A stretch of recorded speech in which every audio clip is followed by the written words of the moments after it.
I've always tried to fight them, and if they're keen, I'm still keen. I'm here. I don't go anywhere.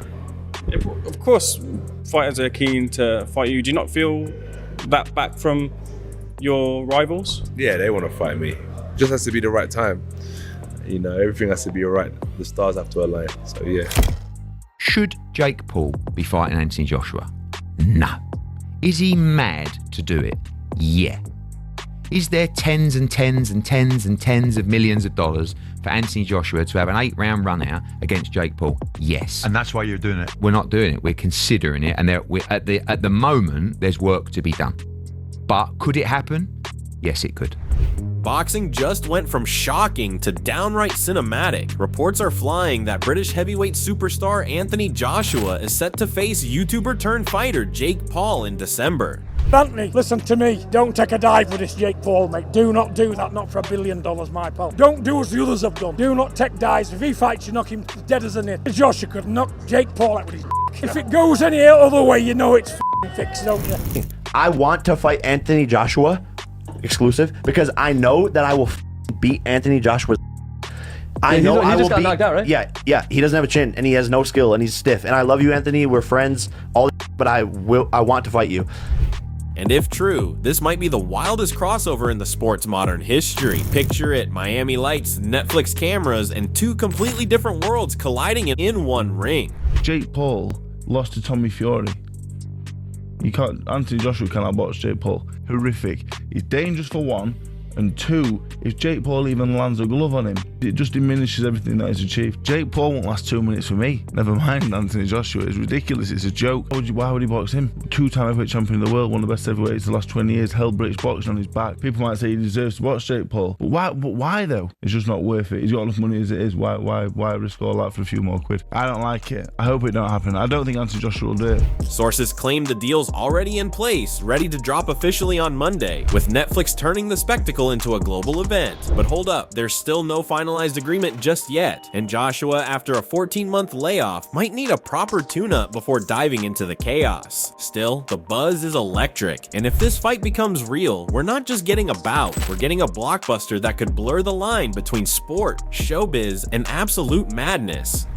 I get it, right? If someone knocks on your door and says, do you want to fight Jake Paul for 100 million? You're like, you'd be stupid to say no.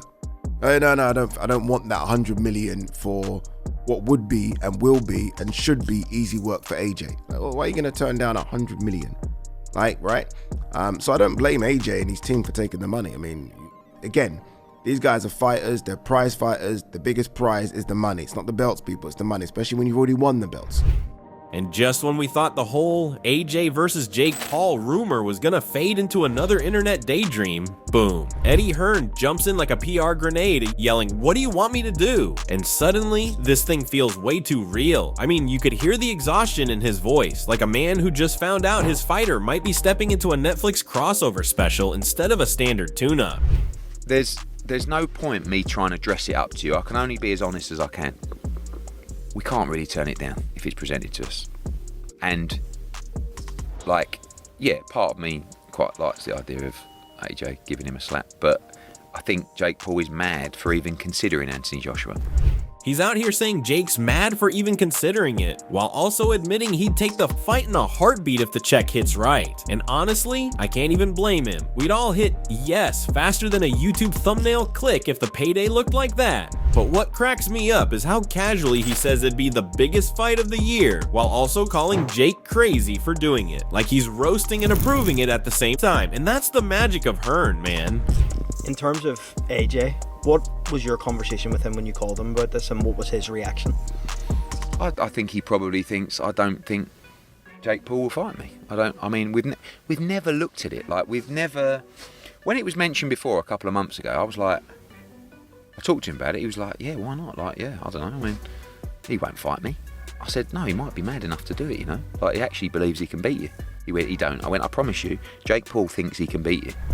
One second he's the responsible promoter, the next he's like, well, if AJ slaps Jake Paul and gets $50 million for it, who am I to stop history? I mean, let's be real, legacy talk sounds noble until Netflix drops a bag the size of Wembley Stadium. You, me, we all know it, money talks louder than tradition. And if Jake actually has the guts to fight AJ, forget crossover boxing, this becomes interdimensional boxing. It will be the biggest fight of this year, in my opinion. Well, of course it will be, but like how big in general to the wider, or like just, and do I think Jake Paul should fight Anthony Joshua? Honestly, not really. Will we accept it? Quite possibly, and that's as honest as I can be.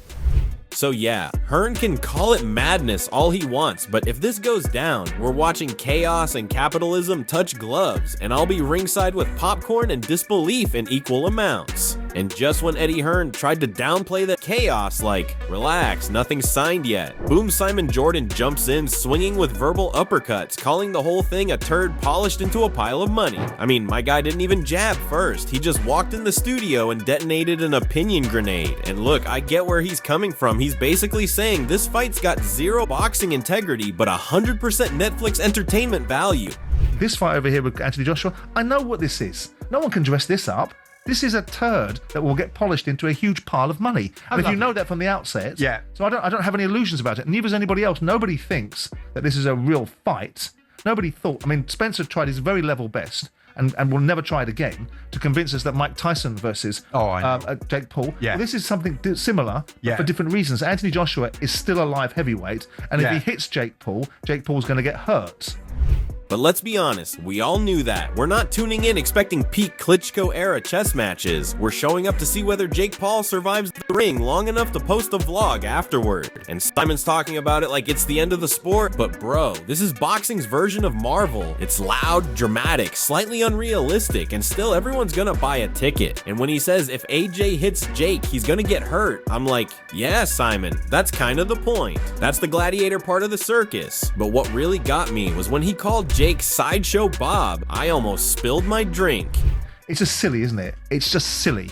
Anthony Joshua is a world level heavyweight that has fought at the highest level. And when you've got somebody that looks like Sideshow Bob telling you that this guy has no expertise, no skill, and he'll beat him up, it's just silly. And then you've got a conversation where he's going to fight. I mean, I don't know how much that kid weighs, but he's going to fight Tank Davis, who's 135 fighter.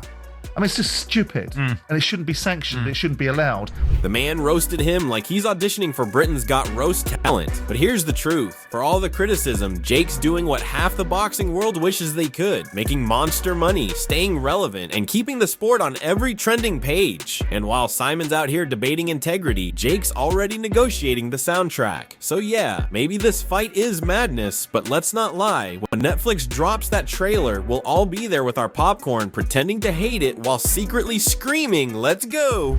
And sometimes this is a fact of life rather than just in boxing. You don't realise the pain that someone's in just because they're out shaking hands with everyone and they're in camera. And we've seen this time and time again. I think it's an important message to give to people. It's a fair point. And he struggled with that defeat. He was extremely down because he puts his whole life and energy into trying to win and trying to be the best version of himself. And when you get beat, it's hard to swallow. He's back, he's motivated, and he wants to become world heavyweight champion. Right after Simon called it a polished turd and handed us the cold reality check, Wade Plemons slides in like the guy at the bar who says the thing everyone else is whispering. And suddenly the whole room gets louder. Wade's voice is the remix of everything we've been thinking. He's basically saying this is equal parts payday and potential disaster, and I can't argue. If this is real and Netflix signs off, we're staring at a spectacle that will smash streaming numbers and torch reputations in one night. Look, you and I both know AJ still carries world-class power and experience, and Jake's been tested against smaller storms, not a heavyweight hurricane. If Jake takes this, he needs more than confidence. He needs logistics, a camp rewrite, and maybe a trailer full of courage rolled right to the ring, because this isn't a viral clip. It's a real fight night with real consequences.